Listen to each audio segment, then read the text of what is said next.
que ficarmos aqui... Isso, as crianças vão para lá.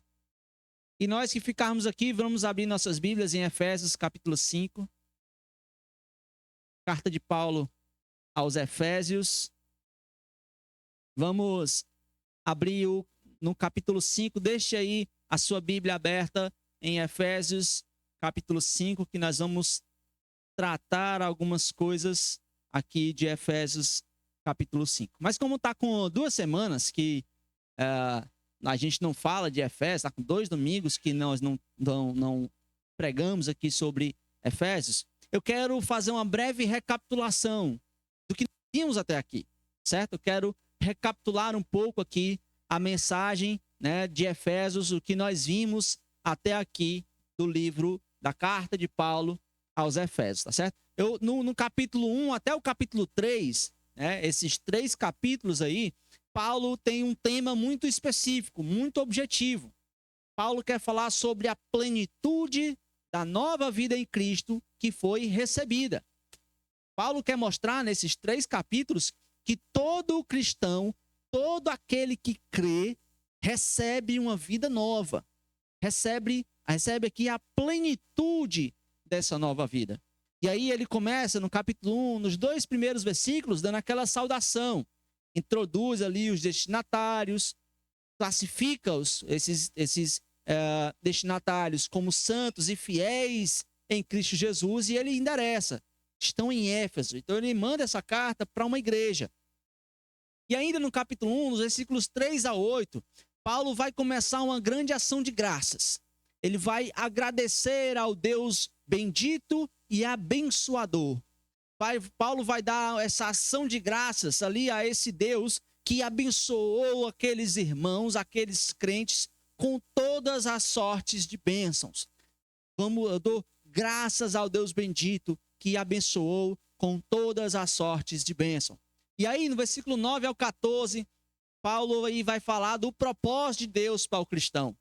Paulo vai falar especificamente que o cristão foi feito herança, que o cristão ele foi predestinado, que o cristão ele foi selado. E ele vai falar vários propósitos pelos quais Deus tem para os cristãos. E é então que no capítulo 1, do versículo 15 até o versículo 23, Paulo inicia uma oração. Paulo começa a fazer uma oração do coração de Paulo ao coração daqueles irmãos. Paulo ora para que aqueles irmãos desfrutem do conhecimento íntimo e prático da pessoa de Cristo Jesus, do poder de Cristo Jesus, do plano de Cristo Jesus. E Paulo ora para que esses irmãos possam desfrutar dessas coisas. E é então que ele vai agora no capítulo 2 de Efésios. Paulo vai passar aqui, após essa oração, Paulo vai dar essa visão ampla do plano de Deus. E como é a igreja, como aquela igreja se encaixava dentro desse plano. A gente viu isso aqui, né, nessa nossa série aqui, que nós estamos fazendo aqui em Efésios. No capítulo 2, do versículo 1 a 10, Paulo primeiro quer mostrar o grande privilégio individual que esses irmãos têm, que cada crente tem. Paulo quer mostrar nesses 10 primeiros versículos do capítulo 2 que cada crente foi transformado para Cristo Jesus. Que ele teve o seu passado transformado, que teve o seu presente transformado, que teve o seu futuro transformado. Paulo mostra nesses 10 versículos que tudo foi transformado. E aí, após ele falar isso nesses 10 versículos, ele vai do versículo 11 ao versículo 22 e falar agora, a lente didática de Paulo vai se abrir agora e vai olhar agora a posição agora dos gentios, a posição agora corporativa daquelas pessoas, que antes eles eram alienados, que antes eles eram desprezados, mas agora Cristo os tornou um. Paulo vai enfatizar nesses versículos agora a unidade que existe entre todos os salvos. E é então que entra o capítulo 3, onde Paulo vai mostrar que por causa dessa unidade que foi feita, que ele acabou de dizer, por causa dessa unidade feita em Cristo Jesus, agora Paulo vai chamar a atenção desses irmãos e dizerem que eles precisam ser participantes. Participantes da graça de Deus. Participantes da dificuldade de viver a vida de igreja, de viver o plano de Deus. Paulo fala isso no capítulo 3, versículo 1 ao 13. E é então, que nos versículos 14 a 21, Paulo faz a sua segunda oração. Ele termina o capítulo 3 fazendo uma oração a Deus Pai, agradecendo pela capacidade que Deus tem de cumprir muito além daquilo que o homem pode imaginar. Muito além do que o homem podia sequer imaginar. Paulo agradece que esse sábio plano em favor da igreja, Deus realiza através desses irmãos. Então, Paulo fala nesses 3 capítulos que o crente é isso tudo. Que esse é quem é o cristão. Esse é quem você é. E é então que vem os capítulos 4 a 6, onde Paulo vai mostrar que, olha, já que você tem essa plenitude da nova vida em Cristo, já que isso é real na sua vida, essa plenitude dessa nova vida, ela tem que ser vivida. E é então que a partir do capítulo 4 de Efésios começam as ordens, começam os imperativos. Ele vai começar no capítulo 4 dizendo: rogo-vos, pois eu, o preso do Senhor, que andeis como é digno da vocação. Então no capítulo 4, Paulo vai dar essa ordem, e ele vai desenvolver essa ordem durante todo o capítulo 4. Paulo começa no capítulo 4 dizendo que que o crente deve andar de modo digno. E aí, nesses 10 primeiros versículos, capítulo 4, do 1 ao 10, nós vimos aqui que viver de modo digno é andar, é viver em unidade dentro da diversidade da igreja local. Viver de modo digno é você ser membro da igreja, você ser um com uma igreja, mesmo havendo as diversidades dentro do corpo de Cristo. E aí, nos versículos 11 ao versículo 16, Paulo vai mostrar que viver de modo digno da vocação também envolve entender a igreja local como um presente especial de Cristo. De que a igreja é um presente. E é então que ainda no capítulo 4, 17 ao 24, Paulo vai mostrar que agora viver de modo digno é você se despojar do velho homem. É você tirar os seus velhos hábitos, é rejeitar os antigos padrões que são incoerentes com essa nova vida e que você deve se vestir do novo homem, que você deve se revestir dessa plenitude da vida do novo homem. E aí, encerrando o capítulo 4, os versículos 25 ao 32, Paulo vai tratar da vida diária nessa plenitude de Cristo Jesus, onde Paulo vai dizer que a mentira, a ira, a desonestidade, o palavreado torpe, a amargura, todos os antigos costumes que pertenciam ao velho homem devem ser substituídas por atitudes que refletem agora o novo homem. Que a sua vida diária ela deve ser revestida, deve ser agora vivida conforme esse novo homem. E é então que nós chegamos ao nosso texto, capítulo 5. No capítulo 5, agora ele vai exortar que a partir do que o crente recebeu em Cristo Jesus, a partir de tudo aquilo que o crente é, que recebeu essa plenitude dessa nova vida, e agora o crente deve ser um imitador de Deus. No capítulo 4 ele diz, a partir de tudo que vocês receberam, vocês devem andar de modo digno. E agora no capítulo 5 ele diz, a partir de tudo que vocês receberam, você deve ser um imitador de Deus, imitador de Cristo. E ele vai dar vários aspectos aqui de como é ser um imitador de Cristo. E o primeiro dele é o que nós vamos tratar hoje. Ser um imitador de Cristo andando em amor. E ele vai falar isso no capítulo 5, nos versículos 1 até o versículo 7. Seja um imitador de Cristo no amor. E eu quero convidar você para fazer essa leitura desses 7 primeiros versículos aqui do capítulo 5.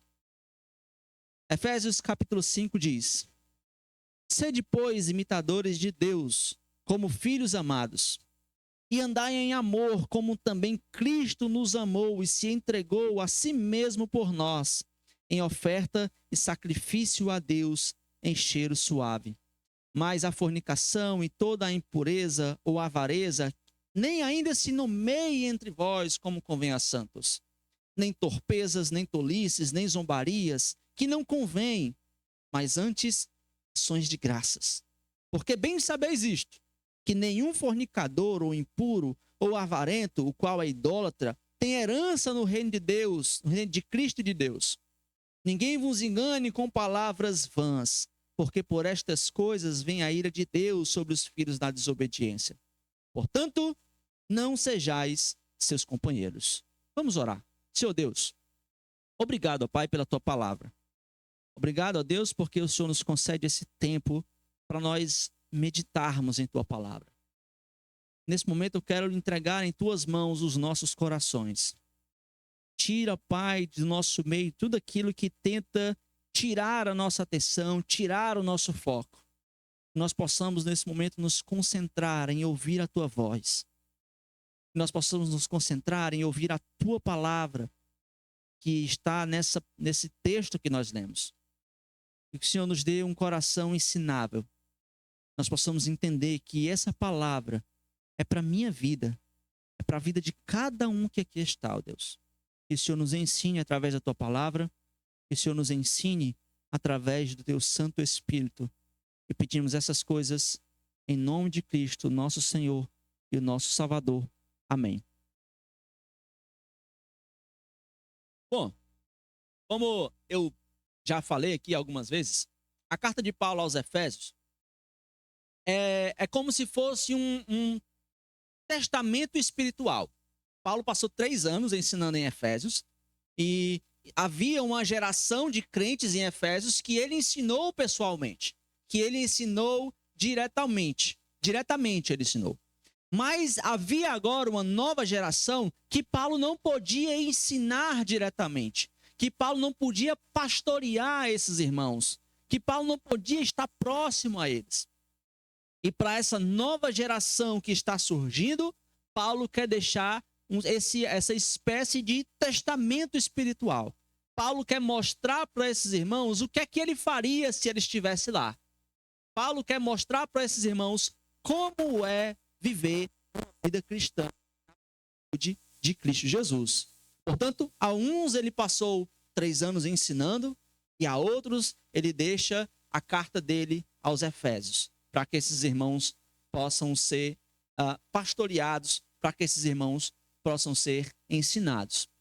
E é interessante nós lembrarmos também, como nós vamos tratar aqui ser um imitador de Cristo no amor, Paulo está falando sobre ser um imitador de Cristo no amor para esses irmãos que tinham uma deusa do amor, a deusa da fertilidade, que era Artemis. Artemis, o templo de Artemis, ou Diana, né, era o nome romano para ela, ficava em Éfeso.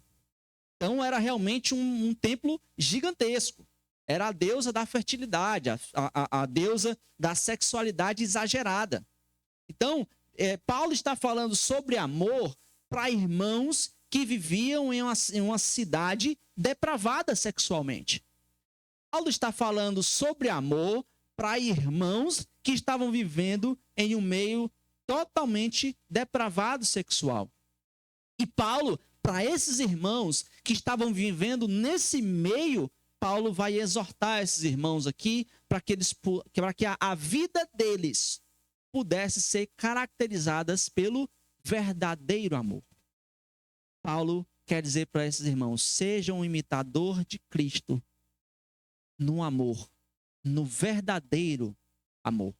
Paulo quer que esses irmãos mostrem para essa cidade o que é, de fato, o verdadeiro amor. E ele começa, no versículo 1 aí, do capítulo 5 de Efésios, ele começa com uma ordem. Como eu já falei aqui, ele dá essa ordem inicial e que ele vai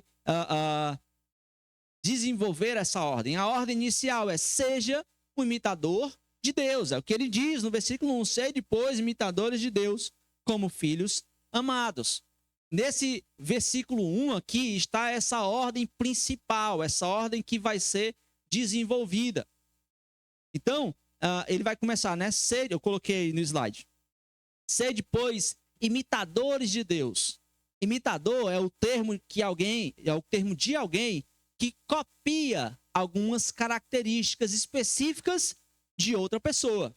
Como imitadores de Deus, os cristãos devem imitar as características de Deus.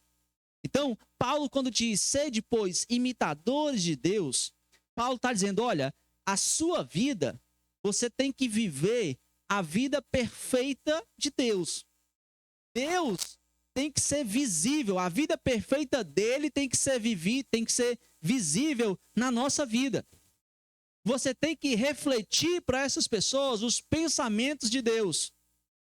Vocês têm que refletir para essas pessoas as atitudes de Deus.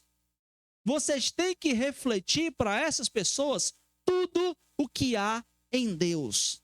E é por isso que ele diz, sede, pois, imitadores de Deus. As pessoas dessa cidade devem ver Deus na vida de vocês. E a segunda parte do versículo diz, como filhos amados. Porque não se trata de uma mera repetição ou uma simples cópia que imita exteriormente, mas sem uma mudança real. Paulo não está falando aqui de um imitador como imitador hoje em dia, alguém que imita alguma personalidade importante, proeminente. Não é essa imitação. Paulo diz, sede, pois, imitadores de Deus, como filhos amados. Paulo dá a ideia aqui de intimidade. Paulo dá a ideia de você ser um imitador de alguém com que você tem um relacionamento. Você ser um imitador de alguém que você tem uma proximidade. Imite essa pessoa que você tem, que você pode ser alguém realmente, você pode ser realmente genuíno, que você pode ser realmente verdadeiro. Não imite por ver, por observar. Imite por conhecer, por saber quem é Deus. Porque você sabe quem é Deus, porque você tem a intimidade de um filho. Você deve imitar o Pai. E Paulo diz a esses irmãos, porque os efésios estavam sendo pressionados a imitar a cultura de sua época. Os efésios estavam pressionados aí a imitar uma cultura pagã, uma cultura imoral e idólatra. Assim como também imitar alguém que eles consideravam importantes e influentes. Eles estavam sendo pressionados a se adequar, a se padronizar à cultura de sua época. Olha, não se engane, Jesus passou por isso. Foi por isso que Jesus foi perseguido. Foi por isso que Jesus foi tão prejudicado e foi até morto. Porque ele estava sendo pressionado para se adequar à sua cultura, se adequar à realidade que estava sendo imposta a ele. Então, o mesmo que Jesus passou, esses irmãos estavam passando. E pela graça de Cristo Jesus, nós podemos perceber que é possível resistir. É possível não se padronizar, porque Cristo passou, porque esses irmãos passaram. Nós também podemos participar. Nós podemos também não ser participantes disso, nós podemos participar dessa nova vida que nós recebemos de Cristo Jesus. Eu coloquei aí no slide, assim como esses irmãos, você também sofre a pressão de se adequar a um determinado padrão. A sociedade quer te forçar a se encaixar num padrão de moralidade, ou na verdade de imoralidade. Eles querem lhe enquadrar num padrão do que é amor. Eles querem dizer para você o que é amor. Eles querem que vocês vivam uma vida de idolatria. O mundo quer nos passar os seus propósitos. O mundo quer nos passar todas essas coisas. Mas como eu sempre digo aqui, o cristianismo ele é a contracultura da nossa sociedade. Servir a Cristo Jesus é nadar contra a maré. O nosso papel é rejeitar todos esses padrões. Nosso papel como cristão é, de fato, colocar de lado tudo isso que o mundo tenta nos oferecer e colocar sobre nós mesmos o padrão de Deus. Colocar sobre nossas vidas o padrão de Cristo Jesus. E eu não quero mentir para você, você será perseguido por isso. Assim como Cristo foi perseguido. Assim como esses irmãos de Efésios aqui foram perseguidos. Se você também fizer isso, você também será perseguido. O mundo odiou Jesus, ele vai odiar todos aqueles que serão também parecidos. O mundo odiará todos aqueles que tentam mudar esse padrão. Sabe o que eles vão dizer? Isso é loucura. Viver assim é perder tempo.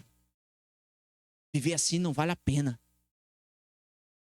Eles vão dizer várias coisas para você não viver o padrão de Deus na sua vida. Mas a única maneira de se tornar um imitador de Deus e viver a sua vida perfeita através da sua vida é ser totalmente dependente do seu espírito para se tornar como Cristo. E se Paulo diz aqui no capítulo 5, seu imitador, é porque ele já disse antes, no capítulo 3, versículo 16, que o homem precisa ser fortalecido pelo poder do Espírito no seu homem interior. E ele vai dizer no versículo 19, para ser cheio de toda a plenitude de Deus. É sendo fortalecido nesse Espírito, é no poder do Espírito que nós temos essa força, que nós temos essa capacidade de rejeitar todas essas coisas que o mundo tenta nos impor, que o mundo tenta nos colocar. É rejeitar o padrão que nos é apresentado e podermos então viver essa vida. Amados, essa habilidade não é natural, mas ela é sobrenatural e exige uma nova natureza que você já possui. E exige o poder contínuo do Espírito Santo fluindo através de você, que também você possui. E é a partir dessa ordem inicial no versículo 1, que ele vai agora mostrar aos Efésios, de forma objetiva, de forma direta e de forma prática, como eles devem ser um imitador de Deus.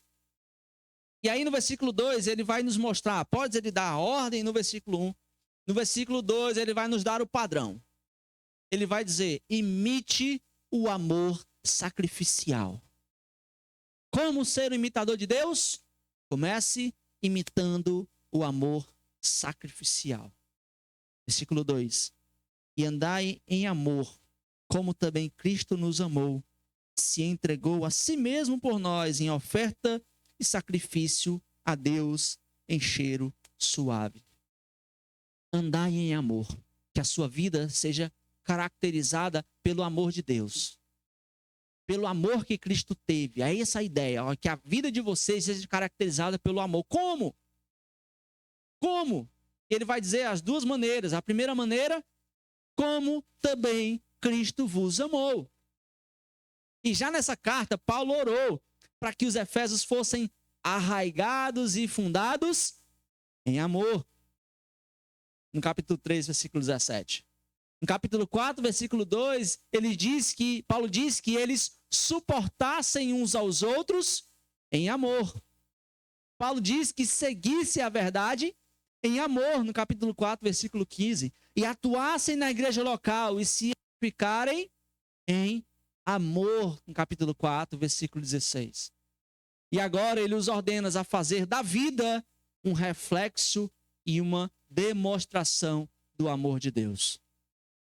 Paulo quer dizer para esses irmãos que ser um imitador de Deus significa andar em amor. 1 João 4,8 vai dizer que Deus é amor. E por eles agir conforme a natureza dele, Paulo diz que esses irmãos devem também agir conforme a mesma natureza. Que a vida deles deve ser caracterizada por uma vida de amor. Agir amorosamente uns com os outros. O amor de Deus trouxe perdão, o perdão do homem, o perdão que o homem possui. E nada revela mais claramente um coração duro sem amor do que a falta de perdão. A falta de perdão denuncia falta de amor. A presença de perdão enfatiza a presença do amor. Quando você ama, você perdoa. Porque só o amor é a motivação para você perdoar alguém. E é por isso que Paulo diz, logo aqui no começo, como também Cristo amou. Como também Cristo perdoou. Paulo quer passar que o que quer que outro crente possa fazer contra esses irmãos, não importa o quão terrível, destrutivo ou injustificado, Paulo quer mostrar que Cristo pagou toda a culpa. Porque Cristo perdoou. Não importa como os outros machucam, como os outros caluniam, como os outros perseguem ou prejudiquem. O sacrifício de Cristo, o amor de Cristo foi suficiente para pagar toda a culpa. E vamos nos lembrar que esses irmãos, eles estavam numa cultura que enaltecia, que incentivava as pessoas a pensarem que a justiça perfeita era a justiça de Roma. A justiça de Roma que era boa. A justiça de, se você quisesse ver uma civilização organizada, uma civilização boa de ser vivida, era uma civilização que tinha a justiça romana. E Paulo quer lembrar para esses irmãos, a justiça do homem é falha. Reconheça suas culpas.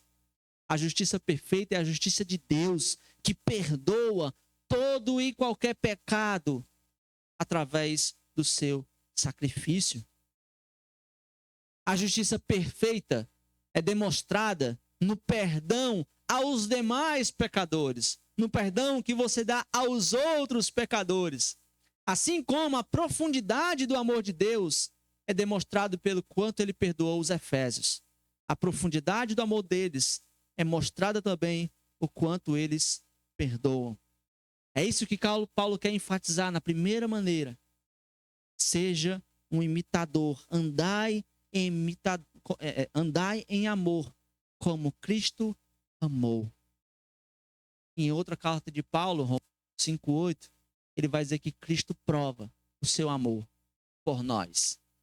Que Cristo morreu por nós, sendo nós ainda pecadores.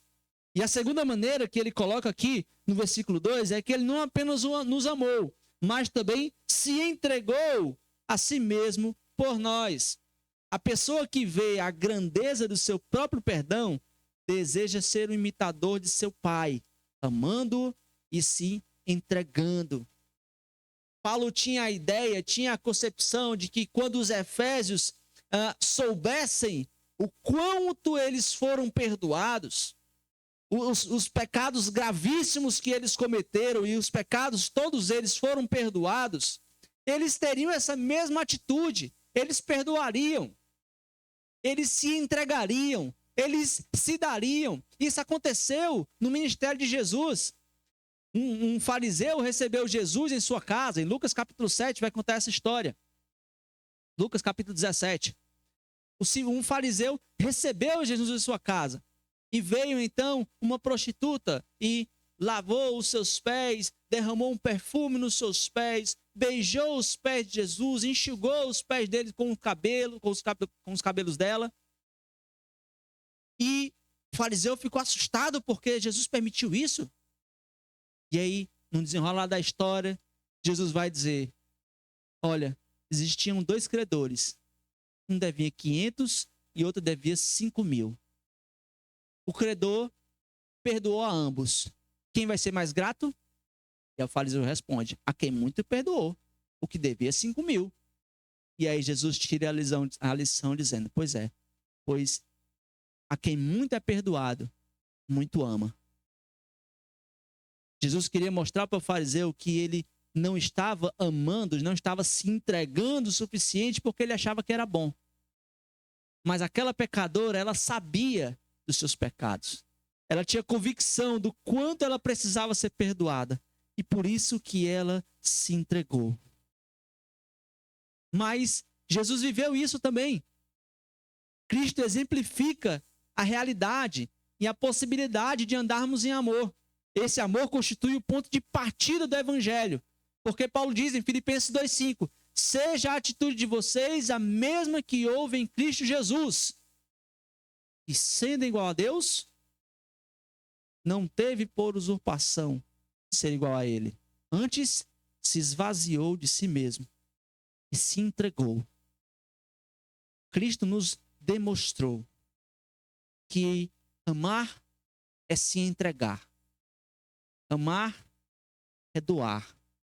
E se nós quisermos imitar a Deus, se nós quisermos obedecer, amar como Cristo amou, nós devemos amar com esse mesmo amor sacrificial. Se entregar. Amados, em Cristo, essa é a sua nova natureza. Esse é quem você é. Amar assim como... em Cristo, essa é a sua nova natureza. Amar assim como é a natureza de Deus em amar. Se você é cristão, não amar é viver contra a sua própria natureza, bem contra também a natureza de Deus. Deus ama filhos imperfeitos. Deus ama pessoas pecadoras, com amor perfeito.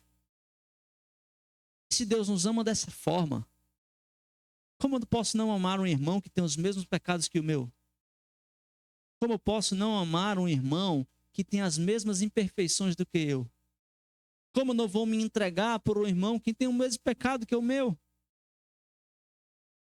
Se Cristo se entregou por pessoas indignas, por pessoas que não mereciam essa entrega de Cristo Jesus,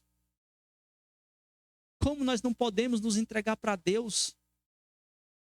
Como nós não podemos entregar nossas vidas para aquele que é soberano? Dar de si mesmo é o clímax do amor ágape, do amor sacrificial.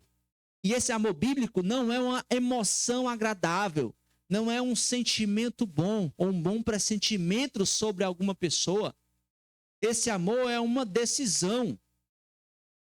É algo incondicional e que depende inteiramente daquele que ama e não daquele que é o objeto do amor. Assim como Cristo fez, Cristo amou e se entregou por pessoas desprezíveis como nós. E nós temos a difícil tarefa de se entregar pelo Deus perfeito. Nós temos a difícil missão de se entregar por Deus soberano. Olha que coisa difícil.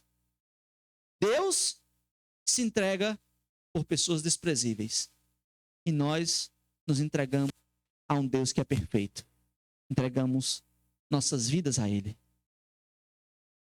É isso que Paulo quer mostrar. É isso que Deus quer mostrar para a gente.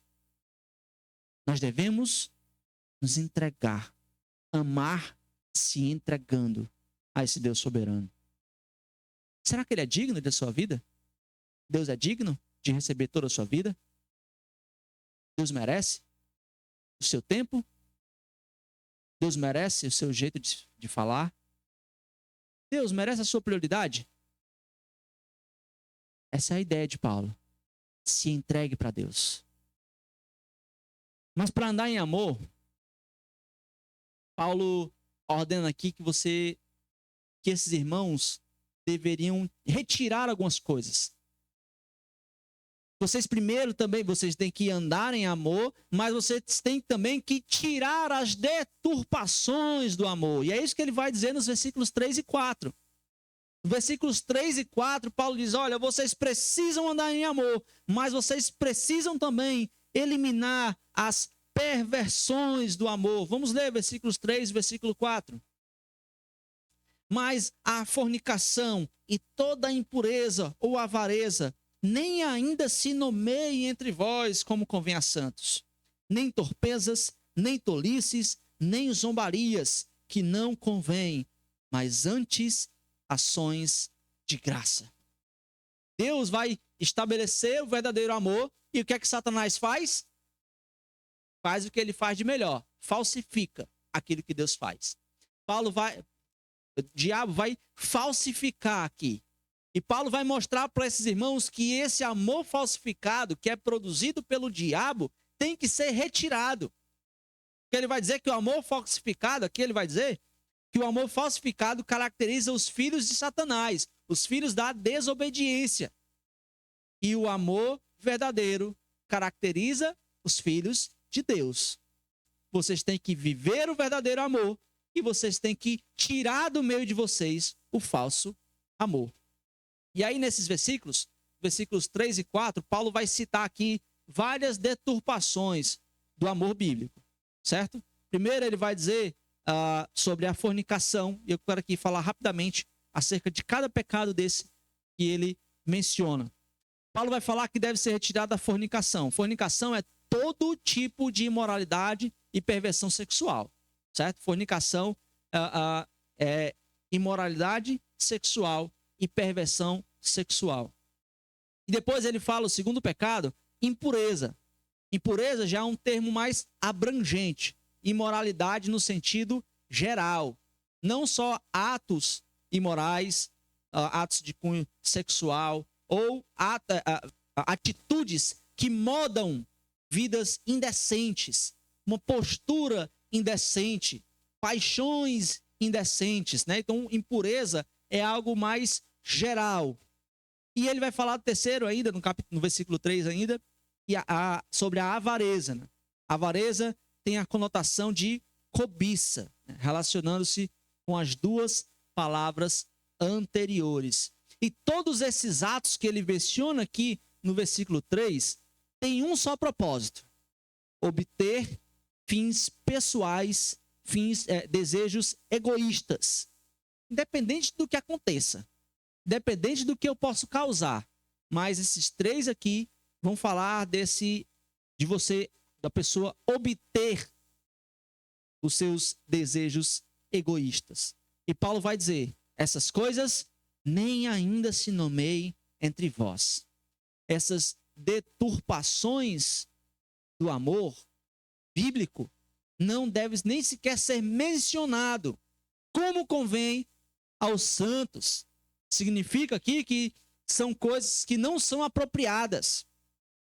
Paulo está dizendo que essas coisas não são para vocês. Era essa a ideia. E aí no versículo 4 ele vai falar de mais 3 pecados. Vai falar de torpezas, que significa literalmente uma conduta imoral. Né?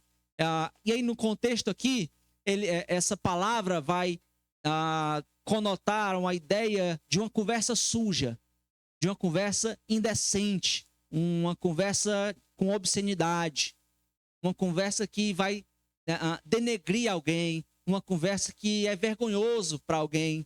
Então, torpezas têm esse sentido. Tolices é fácil, é uma conversa tola, é uma conversa sem sentido, é o tipo de conversa que viria de um bêbado.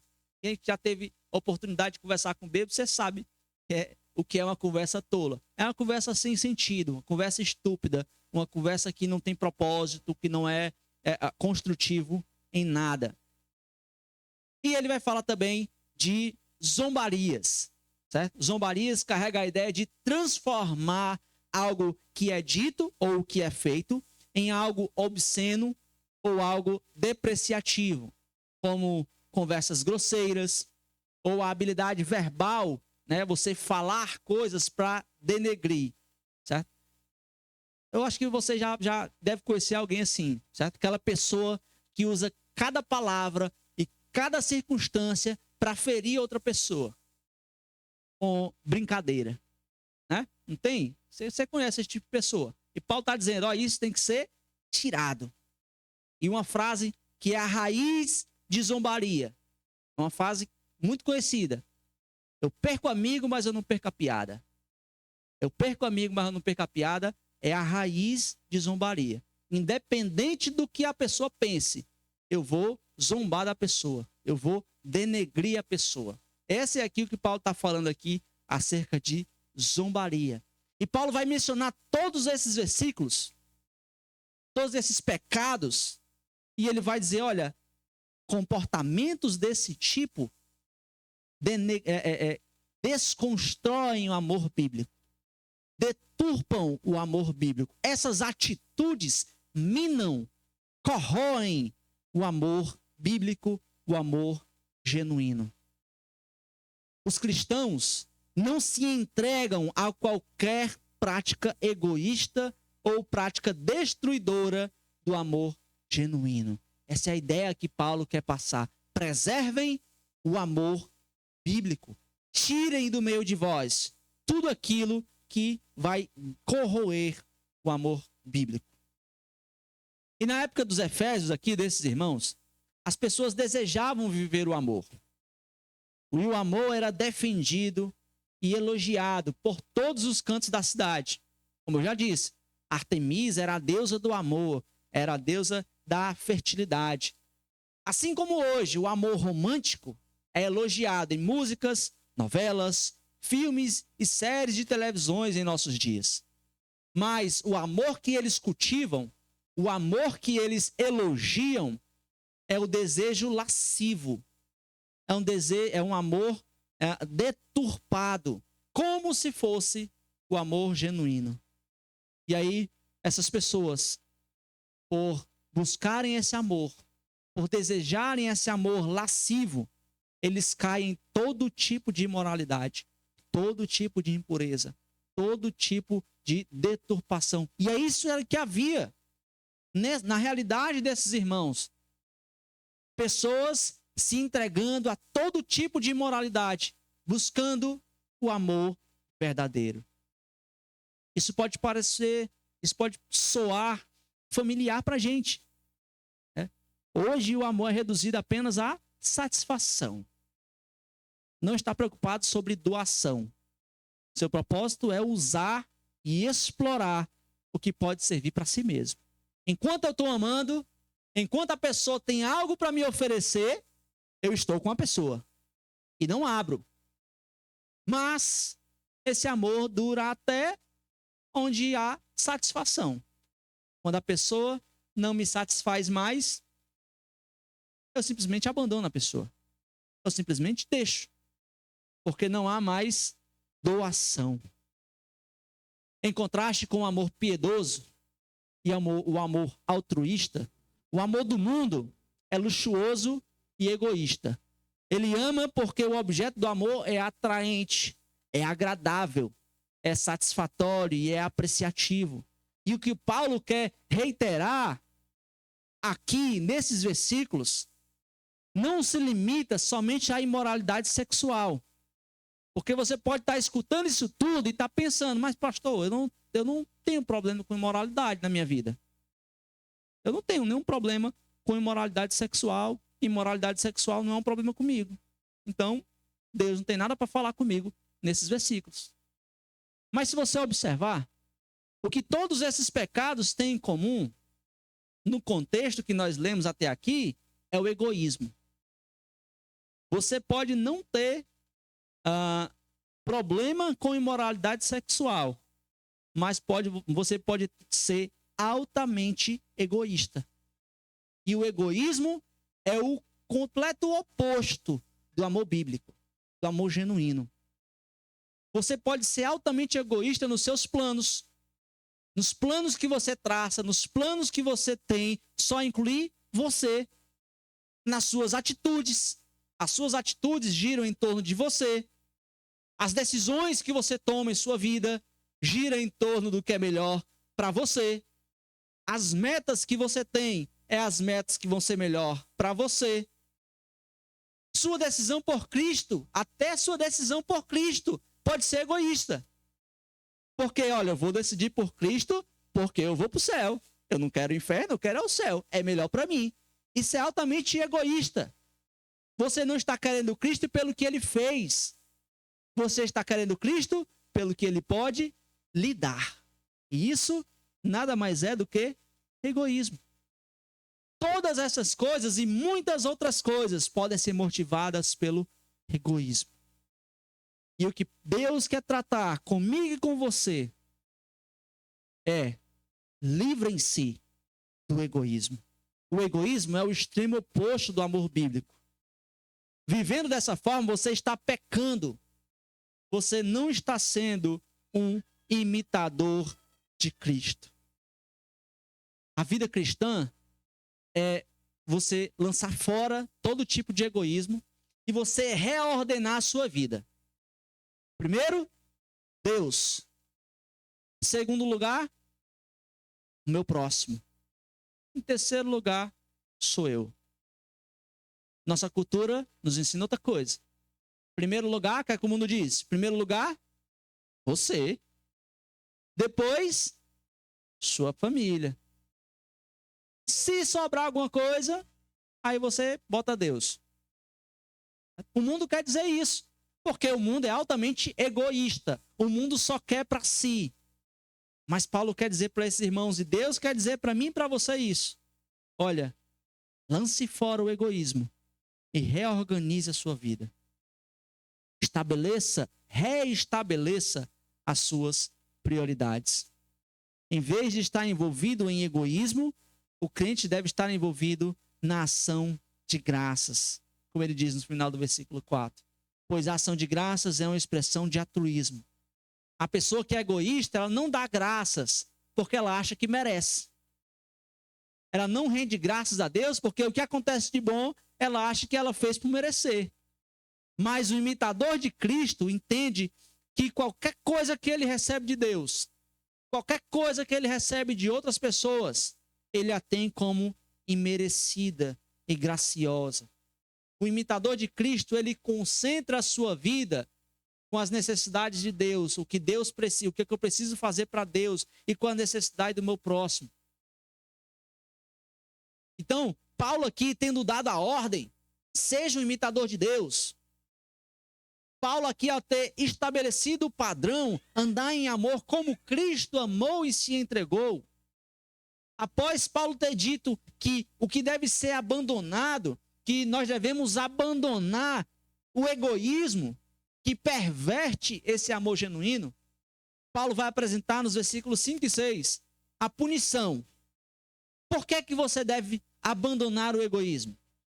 Por que que você deve lançar fora o egoísmo? Versículo 5, versículo 6 diz: porque bem sabeis isto, que nenhum fornicador ou impuro ou avarento, o qual é idólatra, tem herança no reino de Cristo e de Deus. Ninguém vos engane com palavras vãs, porque por estas coisas vem a ira de Deus sobre os filhos da desobediência. Deus não tolera o pecado. A mensagem objetiva e direta: Deus não tolera pecado. O amor pervertido, o amor deturpado, recebe punição. As pessoas que se caracterizam pelo egoísmo, esse texto diz que elas não têm herança no reino de Cristo e no reino de Deus. E quando Paulo diz isso aqui, que tais pessoas não têm herança no reino de Cristo e no reino de Deus, é o mesmo que dizer que essas pessoas não são salvas. A pessoa que se caracteriza pelo egoísmo, ela não tem salvação. Ela não é salva. Pessoas cuja vida são caracterizadas por esses pecados estão caminhando para um inferno, não estão caminhando para o céu. É por isso que você deve abandonar o egoísmo. É por esse motivo. Você deve abandonar o egoísmo porque você está se sentindo seguro caminhando sobre a mira da flecha da ira de Deus. Deus está com uma flecha apontada para você, para despejar a sua ira em sua vida, e você está sorrindo. E você está se sentindo seguro. E Paulo diz: meu amigo, tire todo o egoísmo de sua vida, porque você está correndo perigo. O assunto aqui é salvação, não é galardão. Eles podem dizer que são, essas pessoas podem dizer que são cristãs. Elas podem falar que são cristãs, mas elas estão provando por sua vida que nunca foram salvas. Essa é a mensagem, esse é o motivo que Paulo ordena que esses irmãos abandonem o egoísmo. Havia Na época dos Efésios, pessoas que adotavam postura tolerante em relação aos pecados, dizendo que a satisfação dos desejos pessoais era necessária e até benéfica, ou até mesmo que esses pecados não influenciavam em nada na questão da santidade. Não, você pode viver a sua vida, porque o corpo não tem nada a ver com o espírito. O espírito não é afetado. Você pode pecar, que a sua salvação não muda. Sua vida pode ser caracterizada por um pecado, que a sua salvação não muda. Pode viver de forma tranquila. E hoje, há pessoas que dizem que a realização pessoal, a realização profissional, sentimental e sexual devem ser supridas plenamente. E que se você reprimir qualquer um desses sentimentos, qualquer uma dessas coisas, você reprimir tais desejos, vão lhe causar vários transtornos. Se você reprimir alguma coisa, você vai ser uma pessoa transtornada. E já que a cultura incentiva ter essa ambição cega, enganar para benefício próprio, mentir para benefício próprio, ter relacionamento antes do casamento, ter relação extraconjugais, viver a vida sexual de forma desinibida, de forma imoral.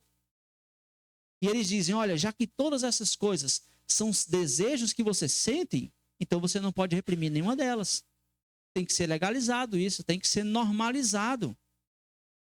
Estão tentando realizar uma verdadeira aprovação dos desejos egoístas. Estão tentando aprovar, estão tentando legitimizar um sentimento altamente egoísta. A aceitação e a aprovação dessas coisas tem se tornado cada vez mais comum.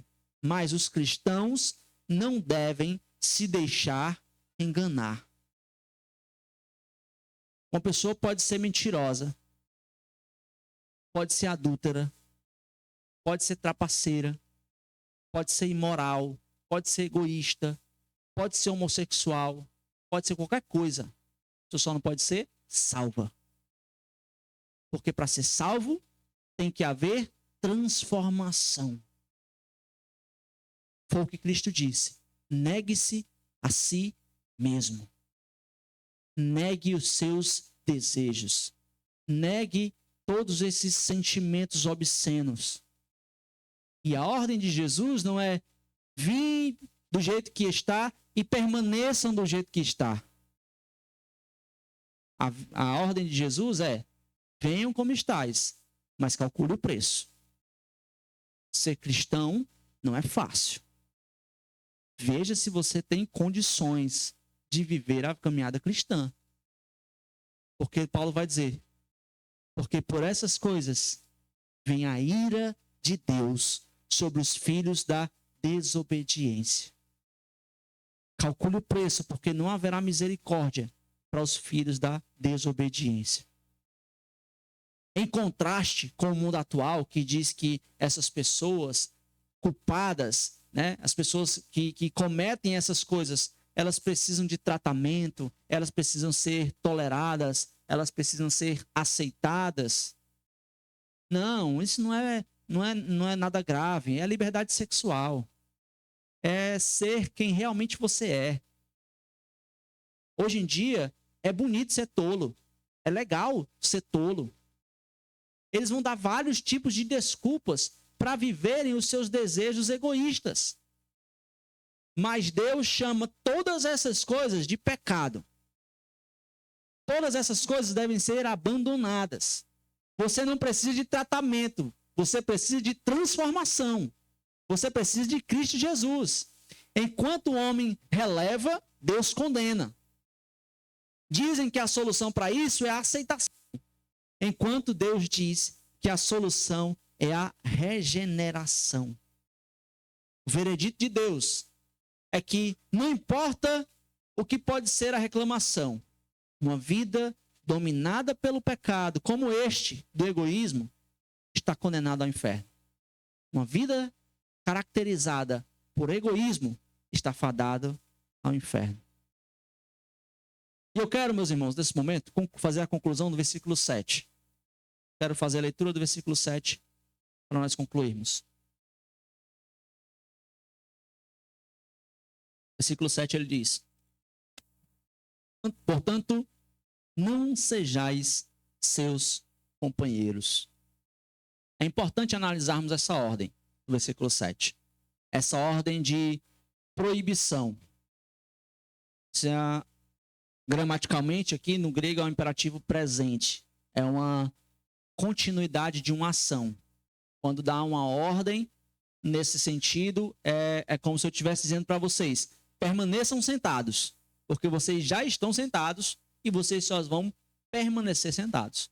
E quando essa ordem é dada, de uma ordem de proibição, ainda nesse imperativo presente, é para você parar o que está sendo feito. É a ideia de é como se eu estivesse dizendo para vocês: parem de estar sentados. Aí o que você faz? Fica em pé, certo? E isso é o que Paulo está falando para esses irmãos: não sejais seus companheiros, não permaneçam sendo seus companheiros. Esses irmãos estavam sendo companheiros desse tipo de pecado. Eles estavam buscando saciar os seus desejos egoístas.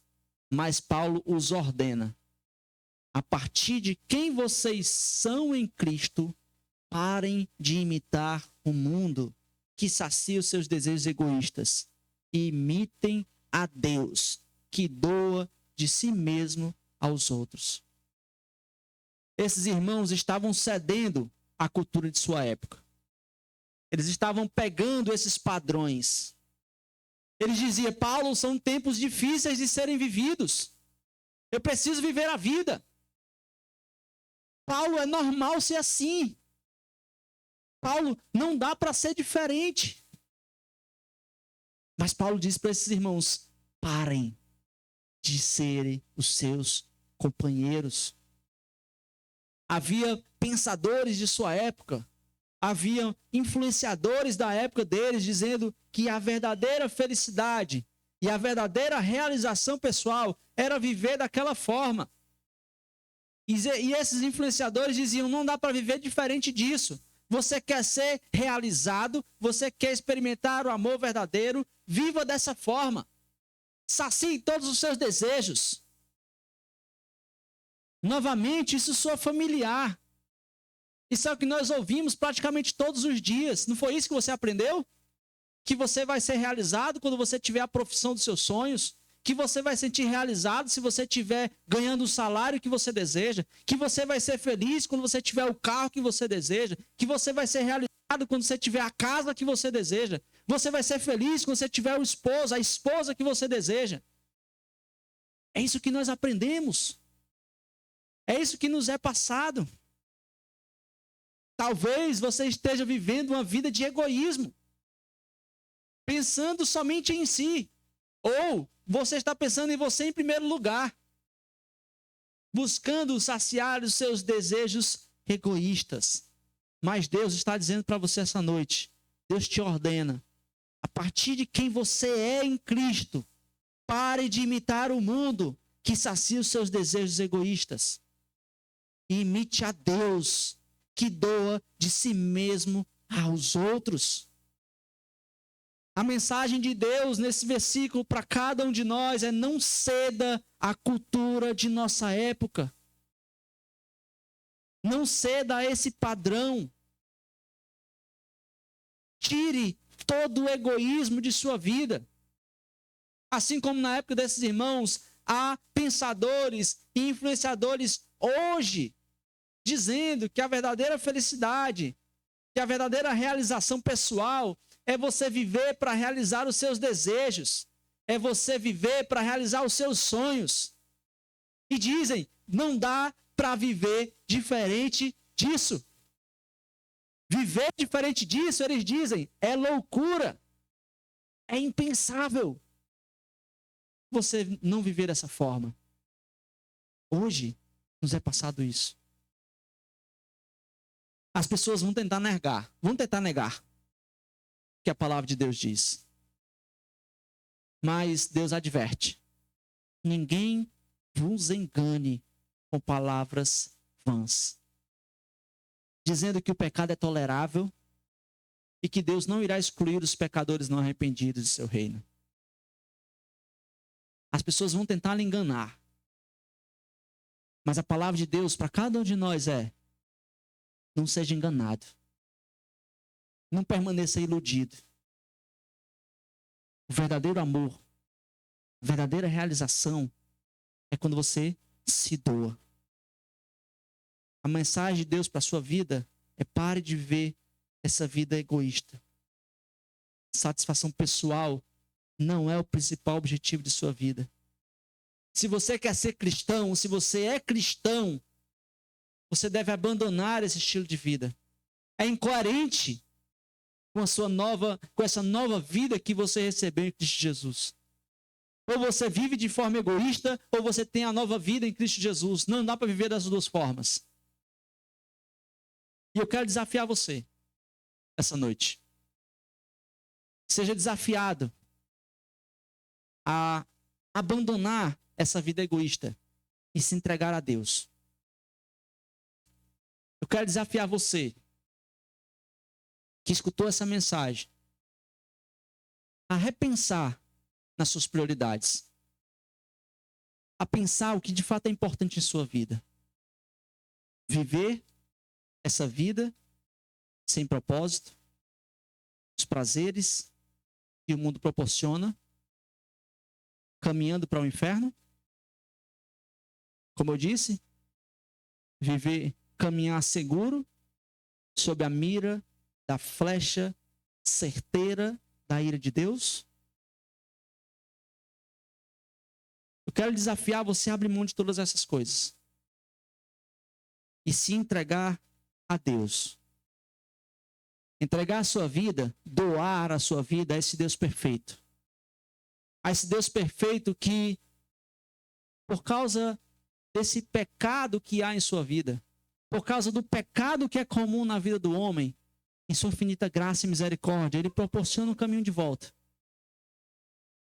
Ele está de braços abertos dizendo: venha a mim, você que está cansado e sobrecarregado, eu vou lhe aliviar. Mas custa caro. Ele diz: negue-se a si mesmo e tome a sua cruz. Se você quer tirar a vida de egoísmo, deixar de viver essa vida e entregar a sua vida a Deus, eu quero convidar você, se você quiser fazer isso, você possa refletir um pouco e pensar um pouco em fazer essa decisão por Cristo Jesus.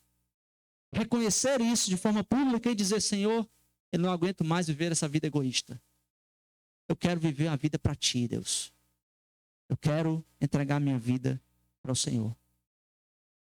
Eu quero desafiar você que é crente, que já entregou sua vida a Cristo Jesus. Eu quero desafiar você a dedicar um tempo na sua semana para você ajudar algum irmão. Sua semana que é voltada em torno de você. O tempo que você tem que é voltado para você mesmo. Pegue um pouco desse tempo nessa semana para ajudar o seu irmão. Doe o seu tempo. Eu quero desafiar você a dedicar outro dia na semana para servir ao Senhor. Outro dia na semana. Que você possa ser um imitador de Deus e eu vou doar esse dia para o Senhor. Eu vou servir ao Senhor na igreja. Eu vou servir em alguma outra atividade. Eu quero desafiar você que é crente para elaborar um plano, não para a sua vida, mas elabore um plano para ajudar essa igreja. Elabore um plano para ajudar algum irmão que esteja precisando, para participar, para melhorar a vida de um irmão que esteja precisando. Elabore um plano. Dedique um tempo. Faça alguma coisa em que você não seja beneficiado. Eu quero te desafiar a você ser um instrumento. A você amar como Cristo amou e se entregou. Que você faça alguma coisa onde você não seja o beneficiado. Seja um instrumento de Deus. Seja companheiro com Cristo em justiça e amor. Não imite o mundo, mas seja imitador de Deus, como filhos amados. Amém? Vamos fechar, feche seus olhos. Vamos orar. Senhor Deus, obrigado, ó Pai, pela tua palavra. Obrigado, ó Deus, pela tua infinita misericórdia. Obrigado que nós temos um Pai que cuida de nossas vidas e que, quando estamos errando, o Senhor nos corrige. O Senhor nos reorienta nossas vidas para que nós possamos andar em conformidade, para que nós possamos ser imitadores de Cristo. Muito obrigado pela tua palavra, que nos ilumina, que nos orienta, que nos sustenta. Que o Senhor trabalhe, ó Deus, no coração dos teus filhos.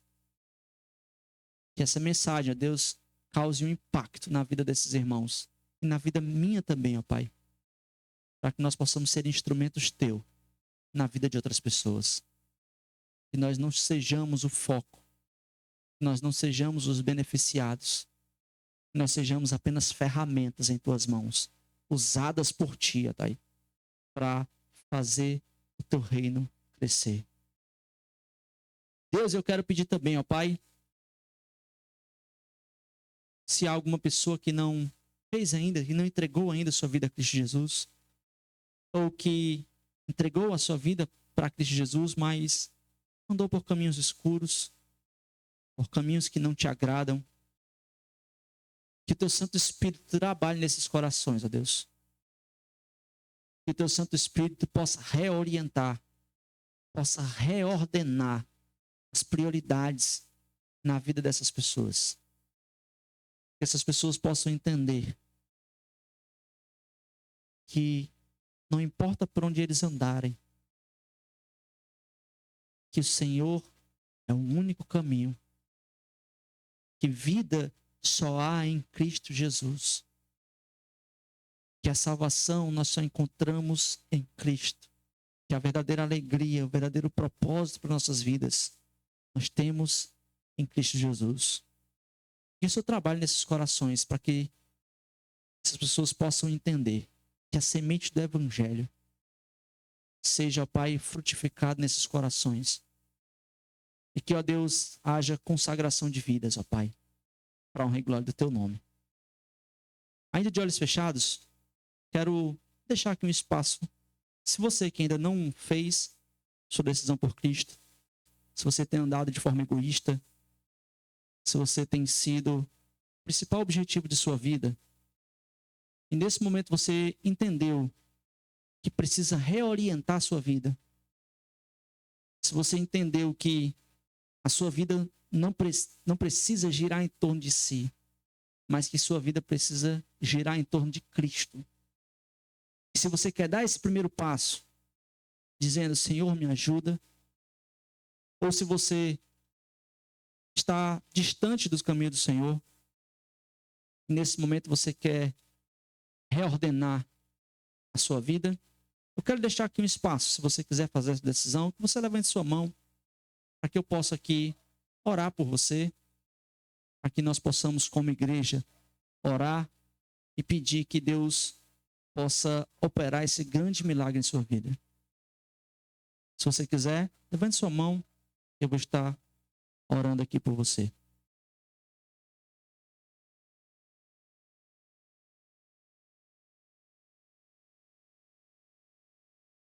Senhor Deus, tua palavra foi pregada,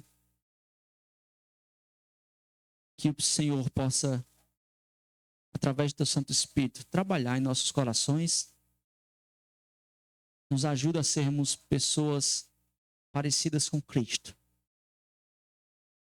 Que eu não venha ser a melhor performance de mim mesmo, mas que eu venha ser parecido com Cristo.